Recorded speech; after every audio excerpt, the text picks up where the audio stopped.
Well, it's State of Origin week, and I think it was appropriate for me on this Friday to wear a very blue tie because that's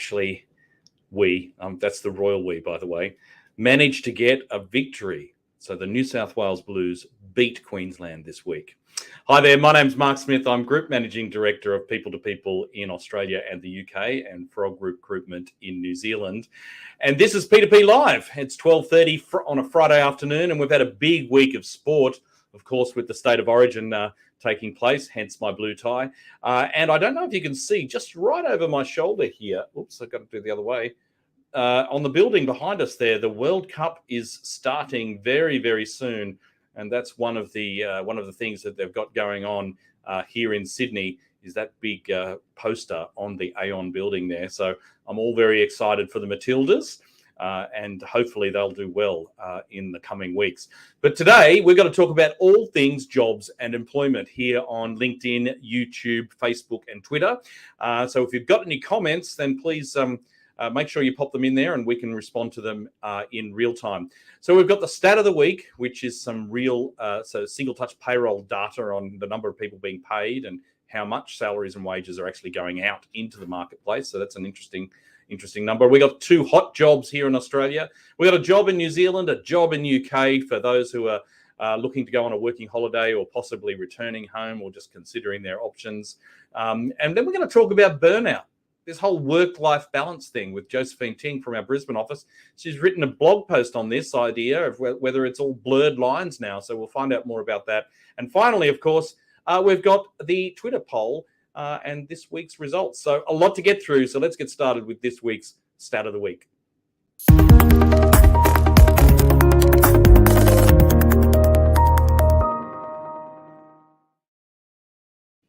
There's been a lot of talk about the movements in the marketplace at the moment. Interest rates going up, the economy is teetering a little bit. Is it? Is what's actually happening in the jobs and employment market in Australia? So what we've got here is a statistic that's released very frequently by the Australian Bureau of Statistics, and it's the change in payroll jobs. That's the number of people being paid, and also there's been a release on the amount of that people are being paid as well. So we've seen a year on year an increase of about 9% into the total payroll that has been paid out by organisations. And that's quite a substantial amount. That's got nothing to do with how much people are getting paid individually per person, but the total value of the payroll is up some 9%. So what I thought I'd do here is actually break down. So what you're looking at on the screen is the percentage change in the number of people being paid by state and territory in the last fortnight, the change month on month, and then the change year on year. So in New South Wales and Victoria, no change in the number of people being paid. But every other state, there's been an increase in the last fortnight. So the biggest increase, South Australia, 0.5, Queensland, 0.2, Australian Capital Territory, 0.4. So but there are ups and downs, fortnight in, fortnight out, holidays, all that sort of thing, people changing jobs. Month on month, all states are up. Northern Territory, very strong. South Australia, strong. And the only state that's gone backwards is Tasmania, down 0.2% in the number of people being paid in the last month. Year on year, very strong numbers. Most states start with a 4, Western Australia 5, and same with Northern Territory. And then, so if we just said, who's the winner year on year? WA, the number of people paid up 5.8%, which is the weakest. Then you would have to say that it's the ACT, 3.8%. For Queensland and New South Wales, going toe to toe, unfortunately in this instance, 4.7% for Queensland year on year and 4.4. Really interesting. Well, we will revisit these numbers every now and then through the year. So stay tuned on P2P Live on Fridays just to see how that market is going. But at the moment, it looks like the jobs and employment market is holding steady in Australia. And that's this week's Stat of the Week.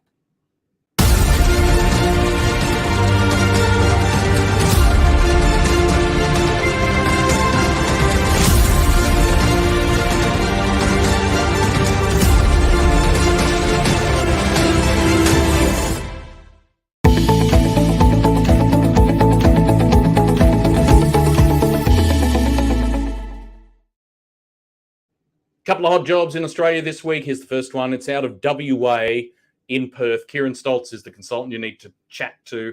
It's a credit processor. So you'll be reviewing and evaluating credit applications to determine the eligibility and creditworthiness of customers.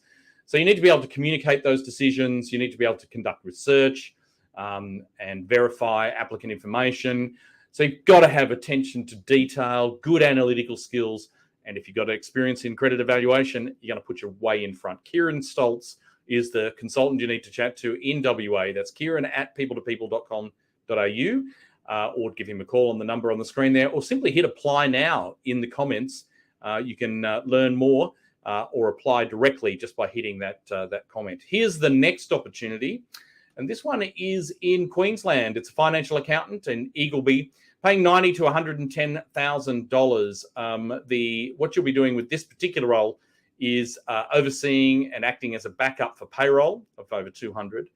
You'll be providing support for overseeing accounts payable and receivable. And you'll also be doing those month-end duties, closing out reconciliations, journal entries, and financial reporting. Got to be CPA, CA qualified. Supervisory skills are going to really help here, and proven experience supervising and or actually doing it yourself, payroll, APAR. Josephine Ting, who we'll be chatting to in a few moments, is the person you need to chat to. 07 3118 0125 is the number that you need to call, or just simply hit apply now in the comments.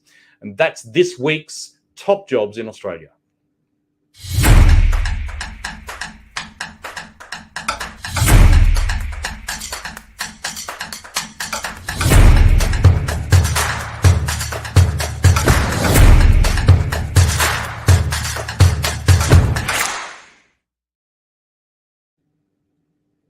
Feel like going to the UK and you're an architect? Maddie Lang is the person you need to chat to, because we've got a job in Mansion House paying £33,000. You'll be responsible for collaborating with senior architects, designing and developing concepts, and you'll be creating detailed architectural drawings, of course, including floor plans, evaluations, and sections. Bachelor's or master's degree in architecture to get this position, and 2 to 5 years experience within a firm.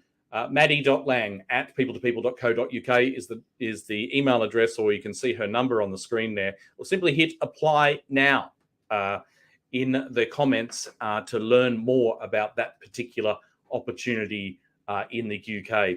Now, if you're an Aussie and you're thinking, you know what, I've got to escape all this sport, I've got to get across the ditch and look for opportunities in New Zealand, because you can do that, by the way. If you're unaware, all Australians have the opportunity to live and work in New Zealand. Here's an opportunity from our sister company, Frog Recruitment, in Auckland.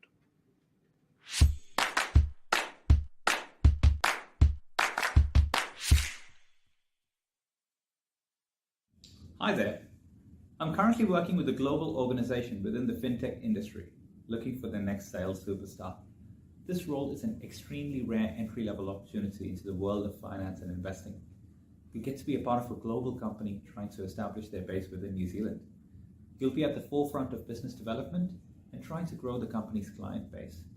A stylish new CBD office, opportunities to learn about investing, an excellent salary package, and plenty of room to grow within the organization are some of the perks attached to this role.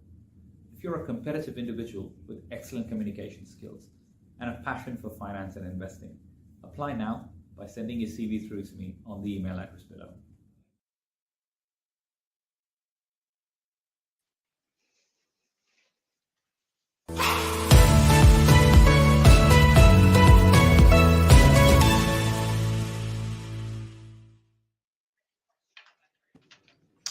Now, I know my work and my life are blurred, mixed together, all jumbled together. And is that the new normal? Well, I'm speaking to Josephine Ting from our Queensland office, who's written a blog post exactly on this topic. And she's going to share a few thoughts and tips about this exact issue. G'day, Josephine. Are you a rugby league supporter? Well, I'm not really. Well, you could have lied to me and said, hey. Congratulations. Look good in blue. Yeah, there you go. Thank you very much. All right. Well, we're not here to talk about rugby league. We're here to talk about these blurred lines and work-life balance. So what did you say in your blog? Tell us more about it. Funny you actually mentioned that. So in a recent P2P live Twitter poll, it was actually revised that 75% of people in Australia are actually beginning to feel the burnout. Probably finance people after your end of financial year. This can be often because of, struggle, stress, and, obviously some people with the work from home arrangements struggle to establish the boundaries between work and life. Mm-hmm. Yeah. So, I mean, what do you think? I know myself, I really cannot work from home. I have to, the psychology of working at my home doesn't really fit. Have you got any tips for people in this blurring of work and life? Well, I think definitely setting boundaries are really important. So ask yourself, I guess, are you more of a morning person, or, what would be your peak performance during the day? For example, if you do know that you're the kind of person that you work the best and perform the best during the morning, maybe pack in those intense and requires concentration the most tasks during the Mm-hmm. mornings, and just get it done and move on. And also most definitely be realistic, and you need to step out or away from your desk every now and then. Well, personally, I can't really. I'm really bad at this, but I'm learning, so that's why I'm writing a blog. I wrote a blog about this. Just at the end of the workday, think about it, have a little bit of reflection, ask yourself, how many hours you've worked today, and, obviously productivity wise, are you actually achieving 100% being productive? If not, maybe you could have been spending those time, just take a short break away from your desk. And also what went wrong in the day. And remember, there are people like all of us that were a bit of workaholic. So learn your lesson from your work days every day, and just set clear boundaries between. I can't emphasize enough the boundaries, and even just like, so you're talking about boundaries psychologically. I think even physically, I know that many of our team have a separate space at home. They literally close the door, that this is the workspace, rather than sort of mixing up working into like sitting at the kitchen or sitting in the lounge room, and blurring those lines between which is the workspace and which is your relaxation space. So actually physically having a designated space might help out as well. So if somebody wants to have a chat to you, I know that Jacob was got the comment or a link to the blog post in the comments there now. So if people want to have a quick read of that, but let's say somebody wants to have a chat to you, or maybe can one workaholic to another, maybe wants to go, hey, Josephine, how do you handle it? How would they get in touch with you? You could reach out to me, send me a quick LinkedIn request, or my name is just Josephine Ting, or you can reach out to me via email, josephine.ting@people2people.com.au, and also our main line in Brisbane office 07311 80125, and you can get to me for sure. Now, we had that financial accountant job earlier in the broadcast as well. So if you want to learn more about that one, Josephine's the person to speak to, and her contact details are on the screen. All right. Well, thanks for joining us all the way from the losing state, Queensland, today, Josephine. Hopefully we'll see you again soon. Thanks for joining us. Thanks, Mark. Okay. All right. Well, let's move on then. And we have now this week's social media Twitter poll results. And last week we said, are you more likely to come to work if there's a dog in the office? We saw the advert for Oz Top Dog earlier in the broadcast. Get your entries in. You've got 3 weeks to get the entries in via social media. To learn more, oztopdog.com.au. But clearly 2/3 of Aussies believe that, yeah, I would much more I'm going to get back into that office if there's a dog in the office. So hashtag P2P Live Australia if you want to see more of those results. Here's this week's question. And that is, if your current job stopped offering work from home or remote options, think Elon Musk, would you look for another job? Hashtag P2P Live Australia. Go to our Twitter, go to our LinkedIn, at People to People, and vote. Yes, I would look for another role. Or no, that's something I can certainly deal with. There are other benefits of where I am right now. So that's it, everybody. Thank you very much for joining us this week for P2P Live. We'll be doing it all again next week at 12:30. We'll see you then.